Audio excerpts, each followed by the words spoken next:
If your mind or your intelligence does not get entangled with any identity, including your body, including your own thought process, including your own emotion, spiritual process is very natural. If your intelligence is not entangled with anything, it's very natural for your intelligence to inquire and open up different dimensions of life.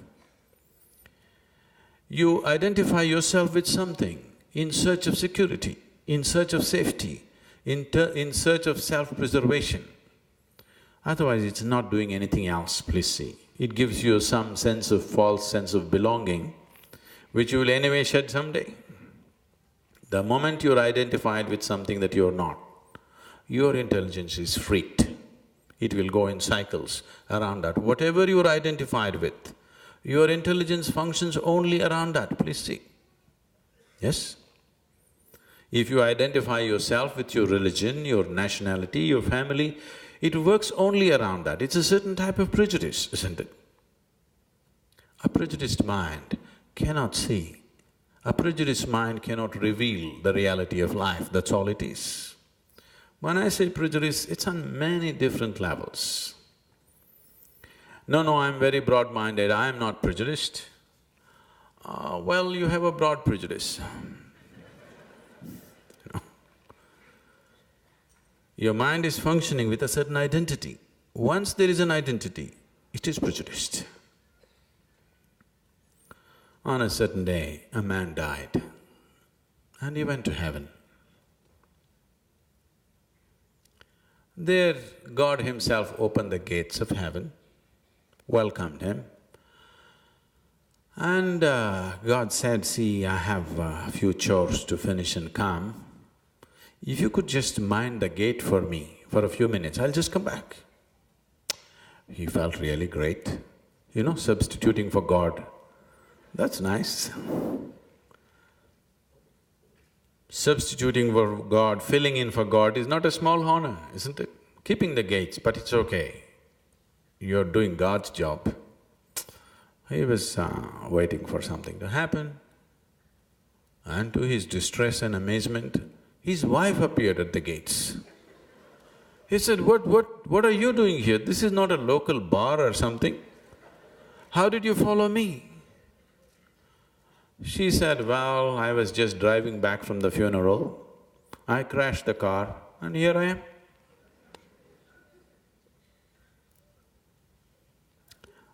Then, when he entered, God had put a test for him. When he came to the gates, God had asked him, "See, my son, you have come here, that's fine, but you have to spell a word if you have to enter the heaven." So he had thought, "Oh my God, is this old man a school teacher? He's asking for a spelling. Is there a damn spelling test even here?" He said, the God said, "Don't you worry, it's a simple word." "What's the word, Father?" God said, "You have to spell the word love." So, then he thought, L-U-L… he had told many people, "I love you," but he had never written a letter. So he thought, L-U-L-V, L-O-V-E. God said, "You passed, come in." Okay, somehow I got it. Now when his wife came, she said, "Okay, you have come here, but unless you spell a word, you can't get in." She said, "Oh, come on, if you can spell the damn word and get in, can't I do it? Tell me what's the damn word." He looked at her and said, "Czechoslovakia."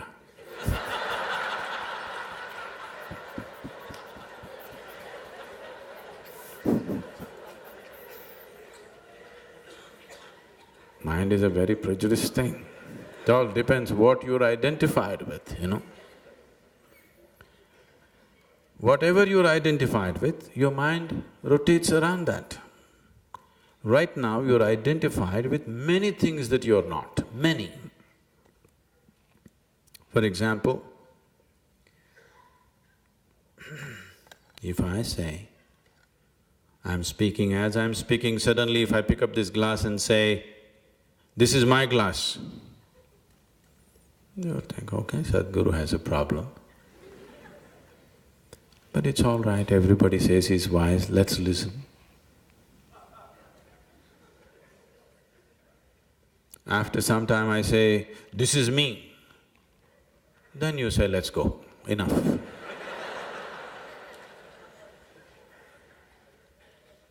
This is too much. Please see, this is what has happened to you.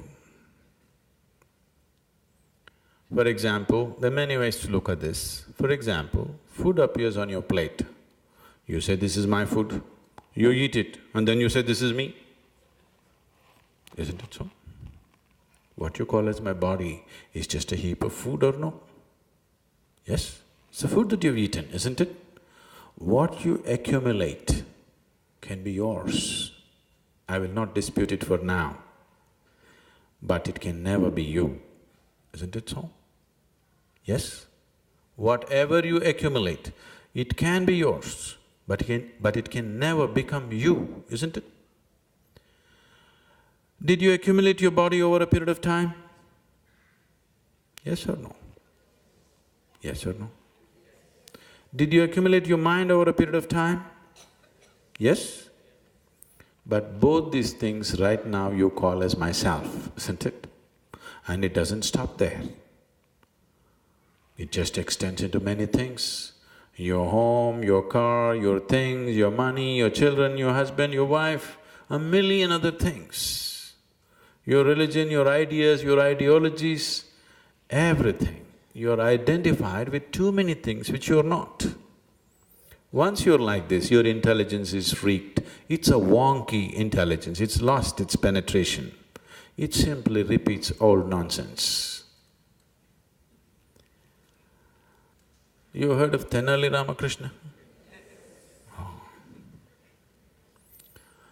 Tenali Rama was a jester in Krishna Devaraya's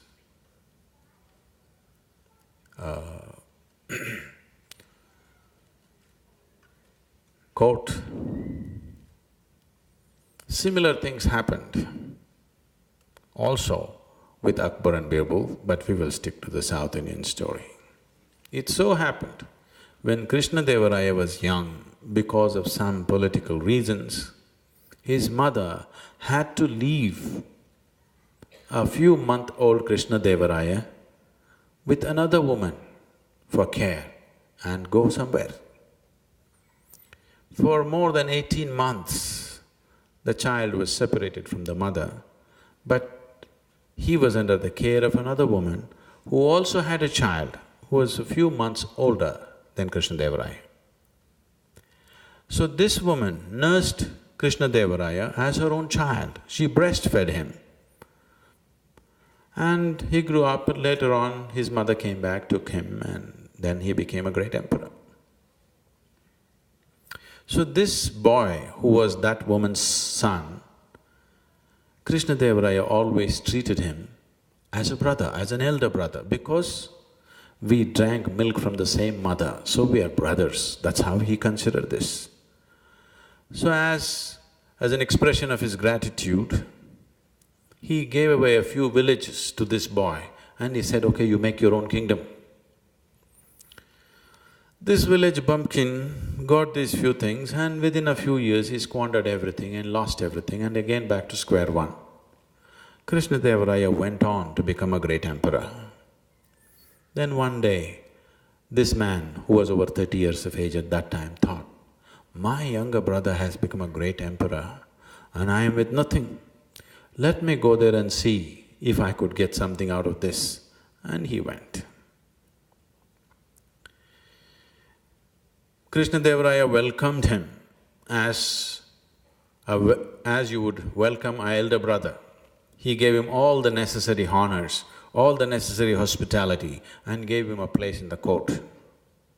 He just looked at this. Krishna Devaraya had gathered a scintillating array of talent in his court. He looked at all this, all kinds of debates going on, concerts going on a daily basis. He was just amazed. And above all, this Tenali Rama, such a brilliant assistant. Then he lamented with Krishna Devaraya, "You are so successful, you have become a great emperor because you have such intelligent people around you. If only I had people like you around me, I would also become a great emperor." Particularly this Tenali Rama, if I had someone like him with me, I would also become a great emperor. So Krishna Devaraya felt bad about this and he asked, "What shall I do, my brother?" He said, "If you can give this Tenali Rama to me, I will go and build a great empire of my own." So immediately Krishna Devaraya called Tenali Rama and ordered, "You must go with my elder brother, he wants you." So Tenali Rama said, "Oh, your elder brother wants me, why?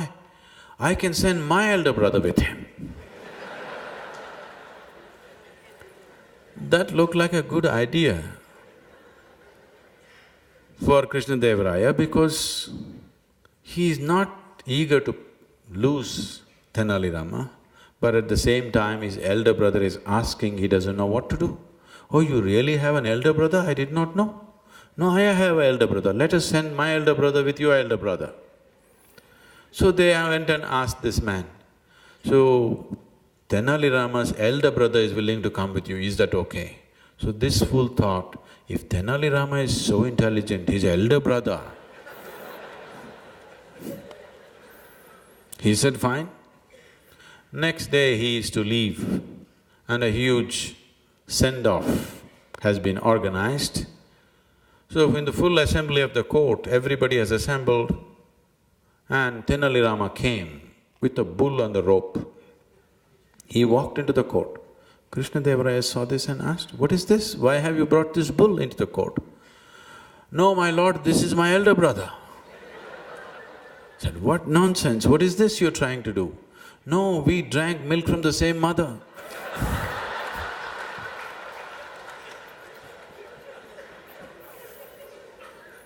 Once you get identified with something that you are not, your intelligence is no good. It just becomes repetitive. So this repetitive intelligence is what we are referring to as karma. When we see somebody going through certain patterns, irrespective of the situations in which they exist, sun came up wonderfully today morning, but somebody is miserable. Flowers are blossoming, weather is good, everything is great, but somebody is miserable, then we say, "Oh, this is his karma." Why we are saying this is his own doing, because he has set up patterns which are just repetitive. He is not able to enjoy the sunrise, he is not able to enjoy the beautiful breeze, he is not able to enjoy the fragrance of the flowers. His karma is going on. What is going on in his head is what rules him. This is his karma. Karma means action, your action.